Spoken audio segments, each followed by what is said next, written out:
పవిత్ర గోదావరి నదీ తీరాన భద్రాద్రి వారధి ముఖద్వారంలో గల శ్రీ అభయాంజనేయ స్వామి ఆలయంలో ఈ నెల 12వ తేదీన జరిగే ముక్కోటి రామయ్య రాపతోత్సవాన్ని జయప్రదం చేయాలని శ్రీ అభయాంజనేయ స్వామి ఆలయ ట్రస్ట్ బోర్డు నూతన చైర్మన్ డాక్టర్ జీవీవి సుదర్శనరావు భక్తులకు విజ్ఞప్తి చేశారు. ఈ ఆలయంలో ఇప్పటి వరకు 8 రాపతోత్సవాలు జరిగాయని, తాను చైర్మన్గా నూతనంగా ఏర్పడిన పాలక మండలి ఆధ్వర్యంలో తొలిసారి జరిగే 9వ రాపతు వేడుక విజయవంతానికి అన్ని ఏర్పాట్లు చేస్తున్నామన్నారు. जानकी परिलसत् कोदंड दंडं करे चक्रं चोत्थगणेन बाहुयुगले शंखं शरं दक्षिणे बिभ्राणं जलजातपत्रनयनं भद्राद्रिमूर्ध्नि स्थितं केयूरादिविभूषितं सौमित्रियुक्तं भजे.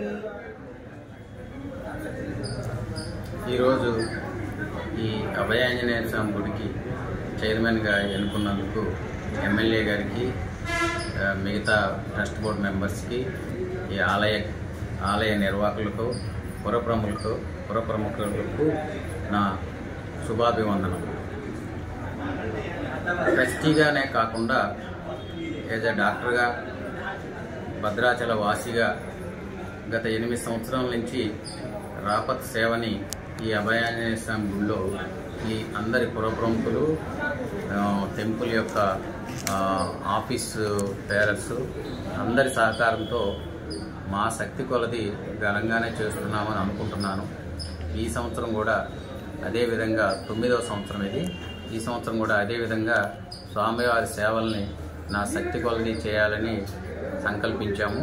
ఈ సంకల్పానికి పురప్రముఖులు అందరూ కూడా విచ్చేసి ఈ కార్యక్రమాన్ని దిగ్విజయం చేయాలని, భగవంతుడి యొక్క ఆశీస్సులు పొంది అందరూ సుఖశాంతులతో ఉండాలని ఈ కొత్త సంవత్సరం సందర్భంగా అందరికీ శుభాకాంక్షలు తెలియజేస్తూ ఈ కార్యక్రమం జనవరి 12వ తారీఖు సాయంత్రం 4 గంటల నుంచి అభయాంజనేయ స్వామి గుడి టెంపుల్, బ్రిడ్జి రోడ్డు, గోదావరి నది ప్రవాహ ప్రాంతంలో ఉన్నది.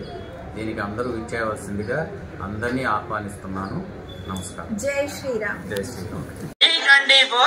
వెలది న్యూస్ ఛానల్ అందరూ చూడండి, లైక్ చేయండి, షేర్ చేయండి, సబ్స్క్రైబ్ చేయడం మర్చిపోకండి.